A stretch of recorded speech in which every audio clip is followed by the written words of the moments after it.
As you can tell, we've done some modifications to the boat. And having said that, welcome back to the channel. Today I'm going to be showing y'all some stuff we have done to the boat, the rooftop tent. Just a little quick update of what's been going on. I didn't fish. Sorry, I'm trying to get my tripod ready. I haven't fished or camped and documented it the last couple weeks. Last weekend we filmed a wedding, and we also filmed a camping video for Sight and See. I will link them down below. But then besides that, we've been doing a lot of I've been doing a lot of work on my gear, getting ready for duck season. That's right around the corner. Might be doing a little deer hunting this year. I've got to get a target to start shooting my bow, which I've got my bow in the garage. But anywho, we're gonna start with the boat, and then we're gonna go the duck hunting stuff, and then we'll go to the rooftop tent because I did something pretty cool. It's a rooftop tent hoist in your garage. I think I built it for maybe 20 bucks. It's pretty cheap. So let's start with the boat. So hold on. All right, with the boat, first thing we've done, you guys have already noticed that I've already done a video of the installation of this off-brand sea deck. It's pretty freaking cheap. You can get it Amazon, basically anywhere. Next thing I have done is I put these little fly line management spikes. My buddy Trey got them for me, so thank you, sir. He got them from Carbon Marine. We got them color matched, so if you look, it's the same color as the boat. I did put them on the tow rail, so I don't know how they're gonna or how long they're gonna last, but they did come with extra foam sticky washers or whatever you want to call them, and the spikes don't have any adhesive, so you can swap these out no problem. And what these are, when you're stripping line on the front deck, it keeps your fly line from getting into the water, getting tangled in the grass, or getting tangled up on this little loop here. But anyways, yeah, we got those in. I haven't used them yet. I installed them, and then I haven't been fishing ever since I installed them. But we are fishing the weekend of the 26th. I'm taking my buddy Derek for the first time. Hopefully, if he can get away and be able to do that. Second thing I have done to the boat is we did put rod holders, and I was gonna get your traditional. What's correct? Traditional. It's like starboard material, like a little plastic one that's got it looks like a little J with a little thing over it. But I didn't like how loose those were when you're running, because this is a 14.5 foot boat. You get too rough of water, it's gonna bounce around. So what I ended up doing, these are called Quick Fist. I've used these on my Overland gear. I hold these from my push pole. You can get them on Amazon, and they come in the big sizes, or you get them in the small sizes, and when you strap them suckers down, they do not move. And if you also notice, there is a little piece of brown foam over there, and what that does is the reel rests against it, so when we're bouncing, moving around, it doesn't like scratch into the fiberglass or scratch into the reel on the plastic parts anyway. It's just kind of there to protect the reel. And then the third thing we've done to the boat, I don't know if y'all seen this or noticed this, but I did paracord my tiller handle extension. That's only temporarily, because at some point I'm going to buy one from Carbon Marine, but that'll get me through for now. At first I didn't know, because there's like 3 different models on Carbon Marine, and I was like, I don't know, but the more I've read about it, I do know which one I need now. Also, I put these are just like little pool noodles I put on here. Usually I'll put a water bottle up here. In the world? Oh, the little J hooks. Anyways, I'll put a water bottle up here between my heels and this thing, so when it rolls, it won't clank. It just hits this, and it's super quiet. So I've done that. Also, another thing I've done, which I believe this is the fourth thing, I took a paracord bracelet and attached it to a kill switch, and that's kind of nice. So if I fall out in the boat capsizes and we're stranded on an island, I have paracord to make like a shelter or catch fish. I don't know. It just happened to be laying around and I used it. And then the last thing I've done, I installed this hydrofoil cavitation plate thingamajigger. It is from Stingray. I bought it at Academy. They're pretty cheap. This is the small one. I did have to drill to install these 4 bolts. installation was on the first one over here, it was a chore because I didn't know what I was doing. I didn't mess up the engine, but I did mess up the hydrofoil wing, I guess you could say. But then the second one's super easy installation, and this should get me on plane faster.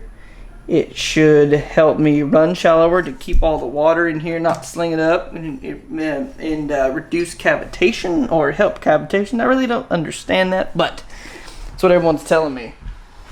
So that is it for the skiff, and we should be taking that out September 26th. So it's either gonna be me by myself, or my buddy Derek's gonna go with me, or we're taking Trey. Hopefully Derek can come because he hasn't made it yet. If not, I'm gonna call Trey, and if he can't make it, well, going by myself. And then October 11th, I'm going again down in Corpus Christi. Gonna be hopefully meeting up with a couple of dudes, and then hopefully taking my wife fishing for the first time. She used to go fish with me back when we were dating in Oklahoma. We moved down here, had the little one, her whole pregnancy. She went out with me one time. It was too rough on her baby belly. And then ever since we had the little one, it's just been it's been too hot to get them both out there. But now that things are cooling off, it's a little bit easier. Now, moving on to the rooftop tent. I got tired of picking it up, setting it on the bed rack by myself, and talking my wife into helping me. So what did I do? I went out to the local hardware store, spent like $10 on 2 ratchet straps and these little eye bolt thingies, and I built myself a hoist. So as you can see, I got it screwed into the beam there, and on the other side you can tell I missed the beam the first shot. But anywho, what I did was I found the beams, put 4 bolts in, or the 4 eye bolts in, and then just ran a ratchet strap around and then ratcheted up, and it hasn't moved, hasn't fell yet, nothing. And hopefully it doesn't, because my boat's underneath it. But so far it's holding. So when it's time to go camping, I just back the truck in here, lower it down, put the bolts in, we're good to go. And then last but not least, we have slowly been getting ready for duck and deer season. I've got a target ordered, should be here within the next 2 weeks. Got my bow, got all my arrows. I got arrows cut, arrowheads put on them. And then we've been going through blind bags, cleaned out all the old snacks, put in, you can tell this out of the way, put in new shells. I do shoot heavy steel. I use a 3-shot, 3-inch, 1 1/4 ounce 12 gauge. And then if we decide to go goose hunting, I'll use a 3.5-inch high brass BB, which will make your arm hurt for the next 2 days depending on how many times you shoot it. And then we've been getting decoys ready. So I used to duck hunt in Oklahoma, moved to Texas last year, didn't know what I was doing, and it was a bit of a struggle. But this year I've made a couple friends. Mr. Cage, if you watch my shows, I'm giving him a shout out because I'm gonna link up with him this year and do some duck hunting. But I took all the decoys out, hit them with the water hose, untangled the little cables we got them on, just got them ready. Got the jerk rig ready to rock and roll, got my goose decoys. And so in Oklahoma, all I ever shot was mallards and teal. Well, down here in Texas, it's Gulf Coast hunting, and there's really not any mallards. They're gonna be targeting redheads, canvasback, all the stuff that was hard for me to get back in Oklahoma. It's gonna be down here. And then everything that I used to love to shoot in Oklahoma, it's gonna stay up there. But hopefully we'll be able to travel north a couple times this winter and get on some geese, big old Canadian geese, and some big old mallards. So I got my 4 goose decoys ready. I don't ever carry a lot of them because I really don't target goose, and when I do, it's usually with a buddy that's got like 8 billion decoys, so I really don't need them. Also did clean the shotgun, got it ready, got my sled ready, my layup blind ready, which I really don't think I'm gonna need it down here. I need to get a new pair of waders. Speaking of waders, if any of you guys watching the show use canvas waders or breathable waders or whatever they're called, let me know. Let me know if you like them. Drop a comment, send me an email, find me on Instagram. Let me know what you think, because in Oklahoma you used to wear anything from 800 to 1,000 gram Thinsulate neoprene waders. Well, down here it really doesn't get that cold. Like, I mean, it gets cold, but then by like 10 o'clock you're sweating again. So my theory is I'm just gonna wear a pair of sweats under some canvas waders and call it good this year. So I really don't know much about them. In the market for some. It's currently teal season, which I should be hunting, but I got